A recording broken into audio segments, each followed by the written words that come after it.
Ya había visto el sol salir en casi 70 otoños, pero fue solo cuando mi nieto, con sus pequeños ojos de jabuticaba, me hizo la pregunta más simple y dolorosa de mi vida, que el mundo entero se derrumbó. Abuela, ¿tengo permiso para comer? Esas palabras, susurradas con la voz fina de un niño de 7 años, no fueron una pregunta, fueron un grito mudo de socorro. Me trajeron de vuelta a una vida que había construido sobre la arena de la negligencia, de la traición y de una promesa vacía. Mi nombre es Elena, y esta es la historia de cómo la crueldad se disfraza de amor, de cómo el abandono silencioso es la mayor de las violencias, y de cómo un niño de 7 años se convirtió en el eco de mi propio dolor. Juro que nunca más voy a permitir que esto suceda. Y si tú también has sentido que algo está mal o has vivido una traición que te costó el corazón, quédate conmigo. Dale a me gusta. Comenta, yo estoy aquí para mostrarme que no estoy sola. Y comparte con alguien que necesita una dosis de esperanza. Dime desde dónde me estás viendo y a qué hora. Tu presencia es el combustible que me da fuerzas para continuar. Mi vida, antes de que todo se derrumbara, era como el jardín que cultivaba con tanto cariño. No era un jardín grande, pero era mío, con cada pétalo de rosa, cada hoja de hierbabuena y cada lecho de girasol plantado con la paciencia de quien sabía que la belleza no viene de la prisa. Eran años de abono, de poda cuidadosa y de agua derramada con el corazón. Mi jardín era la extensión de mí misma, un lugar de paz, de esperanza y de la memoria viva de mi amado marido, Javier. Él era mi roca, mi ancla. Cuando nos casamos, no teníamos nada más que el uno al otro y el sueño de construir una familia. Juntos, superamos la pobreza, las largas noches de trabajo y las incertidumbres. En nuestro viaje, plantamos lo que creemos que era la semilla más preciosa, nuestro único hijo, Miguel. Miguel era el centro de mi universo. Yo era una madre que vivía para él. Renuncié a mi juventud, a mis sueños y a mi vida por él. Mi trabajo era el cuidado de mi hijo y de mi hogar. No me arrepentía de nada. Cuando Miguel era solo un niño pequeño, pasaba horas conmigo en el jardín. Sus manos pequeñas, sucias de tierra, eran la cosa más linda del mundo. Me preguntaba sobre el nombre de cada flor, la razón por la que las mariposas tenían colores tan vivos y por qué la vida insistía en brotar de algo tan inexpresivo como el suelo. Yo respondía a todas sus preguntas, pero lo que él no sabía era que él era mi respuesta para todas las preguntas del mundo. Los años volaron, Miguel creció, se convirtió en un hombre, se casó con una mujer hermosa, Sofía, y pronto me dieron la mayor alegría de mi vida, mi nieto, Tiago. La llegada de Tiago fue como el sol después de un largo y frío invierno. Él era la luz. Él era la continuación del amor que Javier y yo habíamos construido. Al principio, todo parecía perfecto. Miguel y Sofía parecían padres amorosos y dedicados, y Tiago era un niño alegre, lleno de vida, con una sonrisa que iluminaba cualquier ambiente. Pero con el tiempo, la frecuencia de sus visitas disminuyó. Las llamadas se volvieron más raras. Yo siempre encontraba una excusa para ellos, como están ocupados, la vida moderna es agitada, es natural que los hijos sigan sus propios caminos. Me aferraba a esas excusas como si fueran la verdad absoluta, porque la alternativa, que yo estaba siendo olvidada, era un dolor que no podía enfrentar. La primera grieta en 1970. Mi jardín perfecto vino de forma sutil, casi imperceptible. Miguel y Sofía me llamaron para pedirme un préstamo. Querían abrir una franquicia de cafetería y necesitaban un capital inicial. Me aseguraron que sería una oportunidad de oro, que yo sería la socia silenciosa y que mi ayuda sería recompensada al doble. Para mí, la oportunidad era otra. Era la chance de sentirme útil, de reconectarme con mi hijo. No dudé. Vendí las joyas que Javier me había regalado, los únicos bienes de valor que me quedaban. El valor no era exorbitante, pero era suficiente para darles un buen comienzo. El día que les entregué la cantidad en dinero, Miguel me dio un abrazo apretado y me dijo que yo era la mejor madre del mundo. Sus palabras me calentaron, me cegaron. No vi lo que estaba por venir. El préstamo nunca fue devuelto. La cafetería quebró en menos de 2 años. Las promesas se volvieron cenizas, y las llamadas se volvieron aún más escasas. Las visitas, antes esporádicas, ahora eran prácticamente nulas. Cada día, una nueva maleza aparecía en mi jardín, matando lo que yo había plantado con tanto esfuerzo. Mi mayor herida no fue la pérdida material, sino la revelación del abandono, del descarte. Fue la constatación silenciosa de que, para ellos, mi valor tenía un precio, y después de pagado, yo ya no era más útil. Y la peor parte era que yo estaba sola, totalmente sola. Yo, que había dedicado mi vida a ellos, ahora me encontraba en un banco de jardín, observando lo que quedaba de mis flores, mientras me preguntaba si yo era la única en sentir el dolor del silencio, el dolor de un abandono que no fue declarado, pero que era sentido en cada noche fría, y ese dolor silencioso, que nadie veía, me estaba corroyendo por dentro. El silencio es un sonido pesado. Se instala en cada rincón de la casa. Se anida en la butaca vacía donde Javier solía leer el periódico, y resuena en el pasillo que llevaba al cuarto de invitados, antes el cuarto de Miguel. Comencé a sentirme como un fantasma en mi propia casa. Las paredes, que antes me abrazaban, ahora parecían apretarme, recordándome el vacío que ellas albergaban. Las llamadas pararon. No había más el «Hola, mamá», solo llamaba para saber cómo estás, o el «Te amo, mamá», apurado al final de una conversación. Mi única forma de contacto con Miguel y Sofía eran las redes sociales. Me sentía como una detective. Pasaba horas deslizando la pantalla de mi teléfono, viendo las fotos de una vida que parecía perfecta. Ellos sonreían, en restaurantes caros, viajaban a lugares paradisíacos y publicaban fotos de mi nieto en fiestas de cumpleaños elaboradas. Tiago, mi dulce Tiago, parecía feliz. Él sonreía para la cámara, rodeado de amigos y de juguetes caros. Yo sentía una punzada de alegría por verlo feliz, pero, al mismo tiempo, mi corazón se partía en 1000 pedazos. Ellos tenían una vida, y yo no era parte de ella. La verdad es que no los llamé para confrontarlos. No podía. La vergüenza me paralizaba. ¿Cómo una madre puede confrontar a su propio hijo por haberla abandonado? El dolor del abandono es diferente a cualquier otro. Te hace cuestionar tu propio valor, tu propia existencia. Te hace sentir que eres una carga, que eres un error. Y yo me sentía un error. Y eso me mató por dentro. Me retraí. Dejé de salir de casa. Evité a mis amigos y me cerré al mundo. Mi único compañero era mi jardín, pero incluso él parecía marchitarse. Las flores, antes coloridas y vivas, ahora parecían sin vida. Las malas hierbas, que yo había ignorado por tanto tiempo, ahora crecían sin control, sofocando las flores más delicadas. Mi jardín era el reflejo de mi alma, pero lo que yo no sabía era que lo peor todavía estaba por venir, y vendría en la forma de una llamada que esperé por años. El timbre sonó, y era Miguel.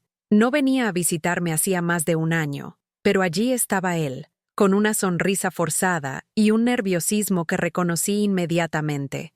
Me abrazó, un abrazo rápido y sin emoción, y entró en casa, sentándose en el sofá. Yo no sabía qué decir. El silencio era tan pesado que yo podía casi tocarlo. Fue él quien lo rompió, con la voz temblando. «Mamá, necesito un favor». Él no preguntó cómo estaba, no me abrazó de verdad, ni siquiera me preguntó sobre mi jardín. Solo fue directo al punto. Me dijo que estaban pasando por dificultades financieras, que la cafetería había quebrado y que ellos habían perdido todo. El banco estaba cobrando las deudas y ellos no tenían más cómo pagar. Me pidió que los ayudara a pagar la hipoteca de la casa. El valor era un absurdo para mí, y él lo sabía.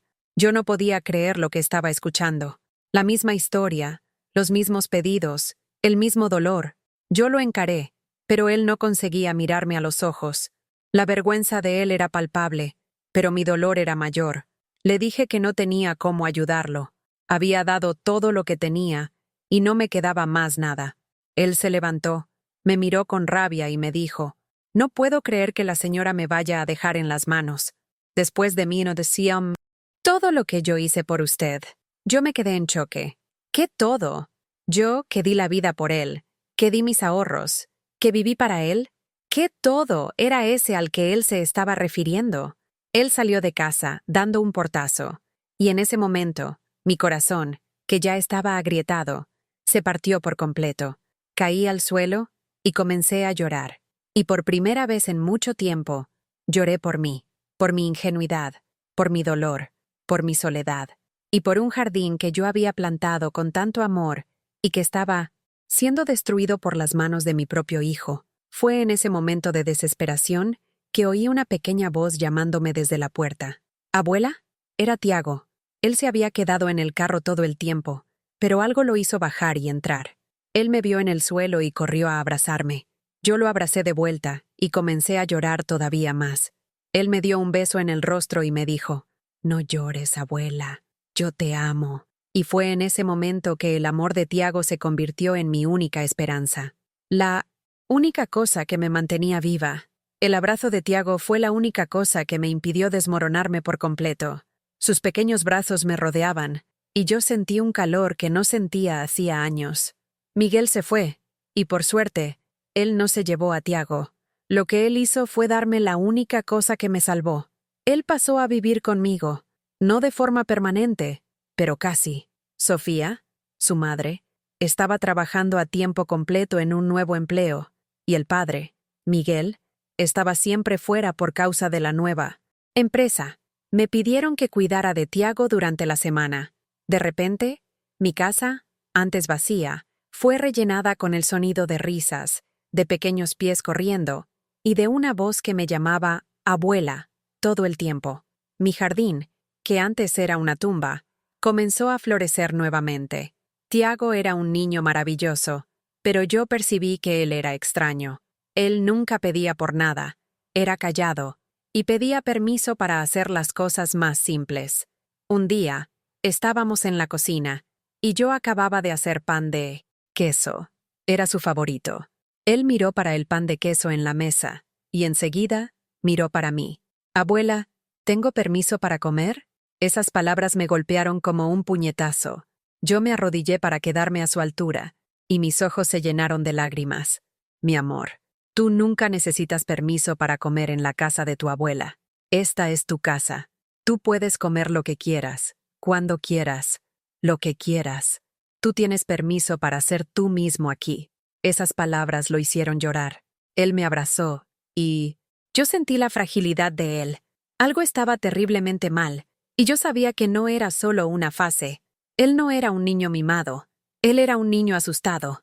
En ese día, yo decidí que iba a investigar. Yo necesitaba descubrir lo que estaba sucediendo. Yo necesitaba una prueba. Yo necesitaba saber lo que había de mal con mi nieto. Y la prueba vino en un sobresellado. Era el extracto de un banco. Yo no sabía lo que era, ni de quién era, pero el nombre de Miguel estaba en él. El día en que él vino a buscar a Tiago, yo lo encaré con el extracto en la mano. «¿Qué es esto, Miguel?» Él se puso pálido e intentó quitarme el sobre de la mano, pero yo no lo dejé. Abrí y vi. Él no había perdido la cafetería. Él no había perdido la casa. Él no estaba en crisis financiera. Él estaba rico. Él había engañado a todos. Él había cogido mi herencia, mis joyas, y había invertido en criptomonedas. Él había multiplicado el dinero por 10. Él había comprado una mansión, coches de lujo, y una vida que yo solo veía en películas. Yo lo encaré. «¿Por qué, Miguel? ¿Por qué me mentiste?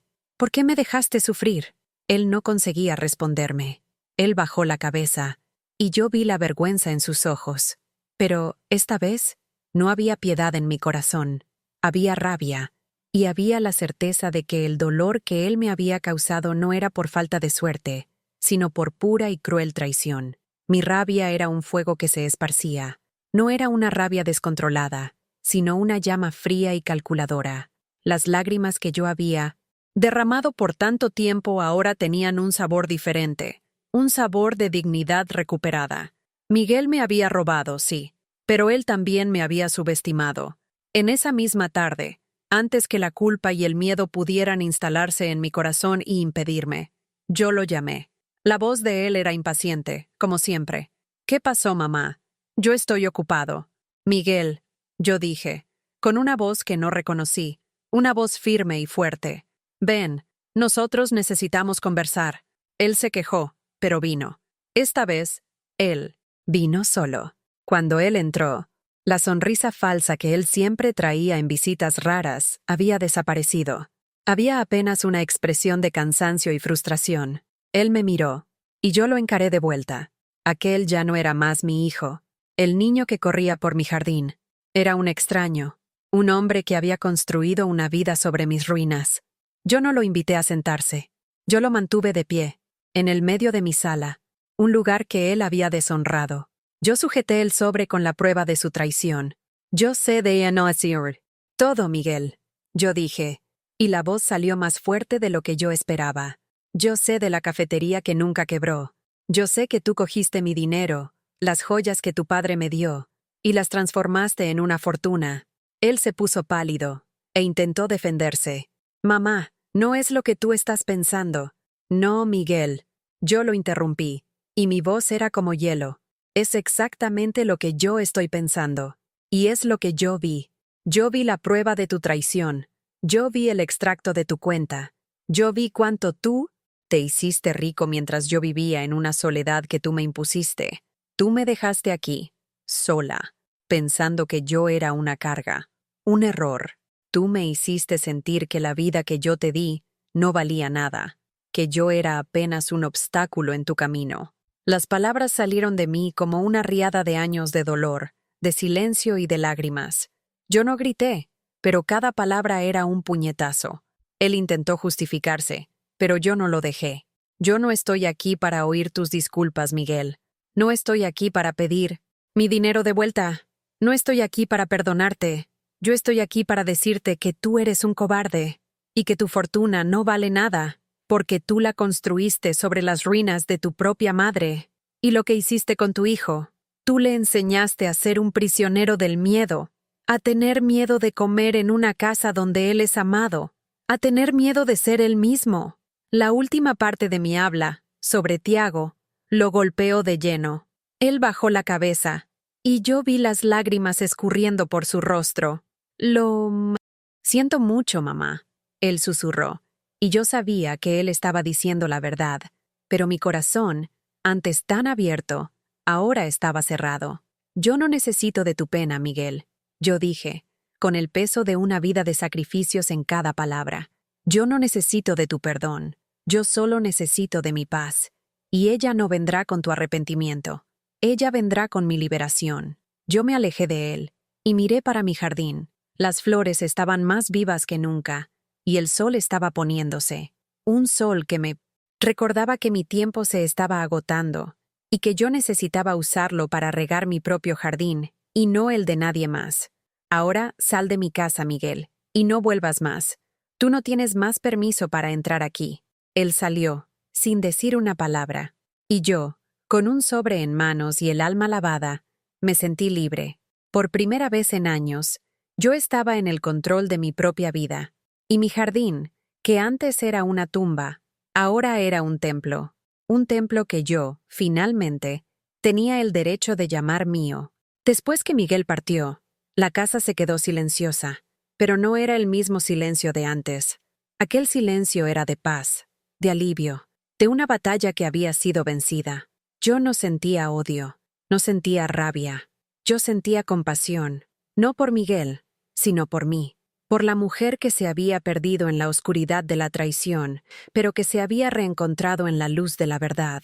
Yo no lo perdoné, no de una forma que lo quitara de la responsabilidad por sus actos, pero yo me perdoné por haberlo amado tanto, por haberme sacrificado tanto, por haberle dado mi todo a él, por haberme olvidado de mí misma. Y ese perdón, mi perdón por mí, fue la verdadera liberación. El tiempo pasó. Tiago continuó viniendo para mi casa durante la semana. Él ahora era un niño diferente. Él no pedía permiso para comer. Él corría por mi jardín, hacía preguntas sobre las flores, y me abrazaba sin motivo. El miedo había sido sustituido por la alegría, el silencio por la risa. Yo lo matriculé en una escuela, donde él hizo amigos, y donde yo iba a todas las reuniones de padres. Una tarde, estábamos en mi jardín, él ayudándome a regar las flores. Él paró y me miró. Abuela, ¿tú estás feliz? Yo lo encaré, y una sonrisa verdadera se formó en mi rostro. Sí, mi amor, yo estoy más feliz de lo que jamás estuve en mi vida. Él me abrazó, y yo sentí la certeza de que mi vida, que yo pensaba que estaba arruinada, estaba apenas comenzando, que mi historia no era sobre un hijo que me traicionó, sino sobre una madre que se reencontró. Mi historia es sobre la belleza de un jardín que renace después de un incendio. Es sobre el coraje de decir no, de defenderse a sí misma. Es sobre la lección de que el amor verdadero no es dar todo, sino saber que tu propio valor no puede ser comprado, vendido o negociado. Es sobre el poder de una abuela que, al luchar por su nieto, se liberó de una vida de dolor. Y lo más importante, es sobre la lección de que el abandono no es sobre ser olvidado, sino sobre el poder que tenemos de recordarnos de quién realmente somos. Y esa es mi historia. Y si tú también te sentiste olvidado, te sentiste traicionado, te sentiste abandonado, sepas que no estás solo y que tu jardín, no importa cuánto esté marchito, puede florecer nuevamente. Basta una semilla de coraje, de autoconfianza y de amor propio. Si tú llegaste hasta aquí, es porque tu historia también necesita de un final feliz. Dale a me gusta, comenta. Gracias, abuela Elena, para mostrarme que esta historia te tocó. Comparte con quien necesita oír y suscríbete al canal para no perder las próximas historias de superación y esperanza. Tu vida tiene valor. No te olvides de eso. Gracias por oírme.